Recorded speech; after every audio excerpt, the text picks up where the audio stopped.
এই ভিডিওটা দেখার পর বোট নেক ব্লাউজ করাটা খুবই সহজ মনে হবে। আমি পূজা আবারও চলে এসেছি নতুন একটি ভিডিও নিয়ে।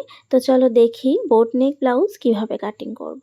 তো প্রথমে আমি ঝুল নিয়েছি 15.5, আর পুট নিয়েছি 7.5, ছাতি নিয়েছি 9.5, কোমর নিয়েছি 8.5। আমার কোমর হচ্ছে 32, এই 8.5 না 8। আর এক্সট্রা নিয়েছি সেলাই মার্জিনের জন্য 1.5। ঠিক আছে, এবার বোট নেকের গলাটা কিভাবে করব। গলাটার চওড়া নিয়েছি আমি এখানে তোমার 4, আর লম্বা নিয়েছি, লম্বাও 4 নিয়েছি। 4 নিয়ে একটা চৌকো বক্স করে এভাবে আমি রাউন্ড শেপ দিয়ে নেব। এটা আলতু হাতে নিজেদের আন্দাজ মতো একটা শেপ দিয়ে নেব। এই গলার লম্বাটা তোমরা নিজেদের মতো কম বেশি করতে পারো। এখানে সেন্টার পয়েন্ট নিয়েছি 10, আর সেন্টার পয়েন্টের এই যে দাগটা দেখছো, এটার ফর্মুলা হলো ছাতিকে 10 দিয়ে ভাগ করে যেটা আসবে সেটাই। আমার এখানে ছাতি হলো 38, 38কে 10 দিয়ে ভাগ করে হয়েছে 4, আর 4 নিয়ে সোজাসুজি নিচেও একদম দাগ দিয়ে নেব। এরপর প্রিন্সেস কাটের এই যে কাটিংটা করার জন্য এখানে আমি নিয়েছি 2, আর উপর দিকেও নিয়েছি 2, নিয়ে এই একটা বক্স করে নেব।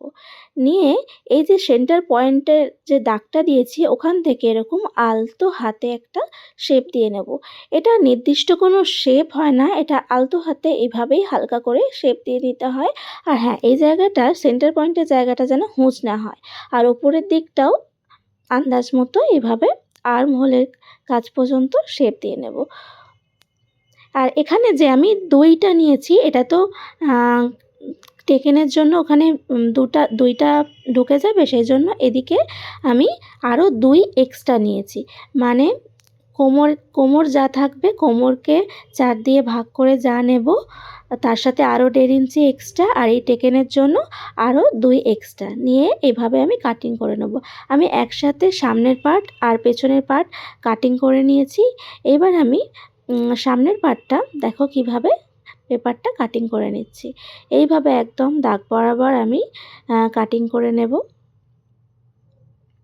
তোমরা কিন্তু এইভাবে একবার বানিয়ে দেখতে পারো, খুব সহজ পদ্ধতি।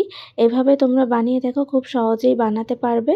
আর তোমরা বানিয়ে আমাকে কিন্তু বলো যে কীরকম আর কি টপিকের ওপর ভিডিও দেখতে চাও, সেটাও কিন্তু আমাকে কমেন্ট করে বলো। আমি অবশ্যই সেই টপিকের ওপরে ভিডিও আমি আনবো।